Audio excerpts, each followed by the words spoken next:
சென்னையில் கடற்கரை அருகே வாழும் கார்த்திக் தினமும் படகில் கடலுக்கு போய் மீன் பிடிப்பான். ஒரு நாள் வானம் திடீரென கருப்பாக மாறியது. காற்று சத்தம் அதிகரித்தது. அலைகள் கோபமாய் எழுந்தன. இது சாதாரண புயல் இல்லை என்று கார்த்திக் மனதில் சொல்லிக் கொண்டான். அவன் படகை திருப்ப முயன்றான். ஆனால் கடலின் சக்தி அதிகமாகிவிட்டது. ஒரு பெரிய அலை படகையை தூக்கி அவனை தூரத்துக்கு எறிந்தது. அவன் கண்முன் இருள் சூழ ஆரம்பித்தது. செவியில் கடலின் அலைகளின் சத்தம் மட்டும் கேட்டுக்கொண்டே இருந்தது. புயல் அவனை எங்கேயோ கொண்டு சென்று விட்டது. கார்த்திக் கண் திறந்தபொழுது அவன் படுத்திருந்த தரை ஒரு மணல் பகுதி. ஆனால் அது சாதாரண மணல் அல்ல, பொன்னாக ஒளிரும் மணல். சூரியன் அதில் விழும்போது தீவு முழுக்க பொன்னாங்கல் தூவிய மாதிரி பிரகாசித்தது. அவன் அதிர்ச்சி அடைந்தான். நான் எங்கே வந்திருக்கேன் என்று பார்த்தான். அவனை சுற்றி விசித்திரமான மரங்கள், ஒளிரும் பறவைகள், சாந்தமான காற்று. இது ஒரு சாதாரண தீவு அல்ல, மந்திரக்கால் வைக்காத மர்ம தீவு. அதே நேரத்தில் தொலைவில் சிலர் வருவது அவனுக்கு தெரிந்தது. அந்த மக்கள் முகத்தில் பழங்குடி ஓவியங்கள், 2 மீட்டர் நீள இலைகள் போர்த்திய உடை, கண்களில் நம்பிக்கையுடன் கூடிய ஒளி. அவர்கள் தலைவரான அராணன் கார்த்திகை பார்த்தவுடனே சொன்னார், நீ இங்கே வருவதற்கு காரணம் என்ன? காரணம் இல்லாமல் நீ இங்கே வர முடியாது என்று கூறினார். கார்த்திக் குழப்பத்தில், நான் எப்படியாவது இங்கிருந்து தப்பிக்கணும். நான் வந்ததுக்கு என்ன காரணமாயிருக்கும் என்று யோசிக்க ஆரம்பித்தான். அராணன் அவனை பார்த்து சிரித்தார். இந்த தீவு யாரையும் சும்மா வரவழைக்காது. உன் மனசு சுத்தம் என்பதால் தான் உன்னை தேர்வு செஞ்சிருக்கு இந்த தீவு. கார்த்திக் அதிர்ச்சி அடைந்தான். ஆனால் தீவை பார்த்தபொழுது ஒரு பயமோ ஒரு அழகோ சேர்ந்து உணர்ந்தான். தீவின் மையத்தில் ஒரு பெரிய குகை. அதன் உள்ளே நீலமாய் ஒளிரும் ஒரு சக்தி கல் இருந்தது. அராணன் சொன்னார், இந்த கல் மனிதனின் உள்ளங்கையை பார்க்கும். யார் மனசு நல்லதோ அவர்களுக்கு ஆசீர்வாதம் தரும். ஆனால் யாருக்கு பேராசை, கோபம், தந்திரம் இருந்தாலும் இந்த கல் அவரை ஏற்றுக்கொள்ளாது என்று சொன்னான்.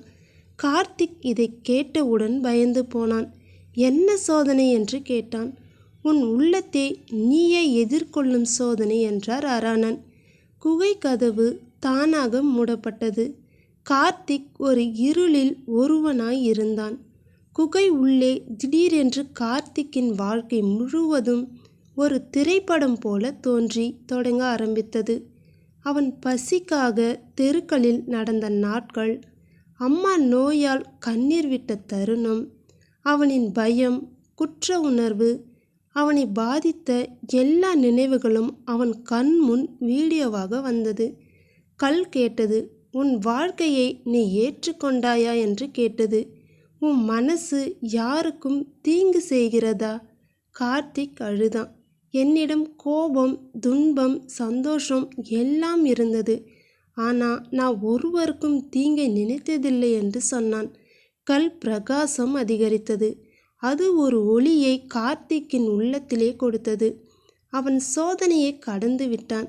குகை கதவு தானாக திறக்க ஆரம்பித்தது. தீவு மக்கள் எல்லாம் ஆரவாரம் செய்தனர். கல் உன்னை ஏற்றுக்கொண்டது. இப்போ நீ எங்களின் பாதுகாப்பாளர் என்று கூறினார்கள். ஆனால் கார்த்திக் சொன்னான், நான் சாமானிய மனிதன். நான் என்ன செய்ய முடியும்? அராணன் அவன் தோளில் கை வைத்தார்.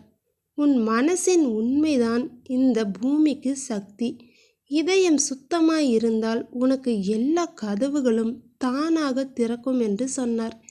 தீவு கார்த்திக்கு பாதுகாப்பாகவும் அன்பாகவும் உணரத் தொடங்க ஆரம்பித்தது. ஒரு நாள் காலையிலே கார்த்திக் கண் திறக்கும் பொழுது அவன் திரும்ப சென்னை கடற்கரையை நோக்கி ஓடும் கடலில் அவனுடைய படகில் இருந்தான்.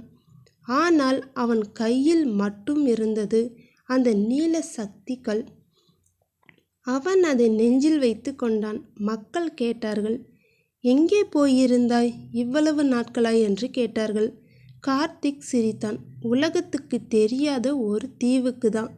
என்ன கற்றுக் கொடுத்தது தெரியுமா? தங்கம் இல்லாமல் இருந்தால் கூட பரவாயில்ல, ஆனால் நல்ல மனசு இருந்தால் அதுதான் மனிதனுக்கு பெரிய பொக்கிஷம் என்று சொன்னான். அந்த நாளிலிருந்து அவன் வாழ்க்கையில் ஒளி குறையவே இல்லை. இந்த கதையின் பாடம், நல்ல மனசு கொண்டவரை உலகம் தானே தேர்வு செய்து உயர்த்தும். ஒரு மனிதனின் உண்மையான செல்வம் அவன் உள்ளத்தில்தான் இருக்கிறது. சிரமம் வந்தால் பயப்படாம சோதனையை கடந்து சென்றால் வாழ்க்கை சிறப்பாக பொன்னாகும். இந்த குட்டி கதை பிடிச்சிருந்தா மறக்காமல் நம்ம ஜிகே நேச்சர் ஸ்டுடியோவை சப்ஸ்கிரைப் பண்ணுங்கள். தேங்க்யூ.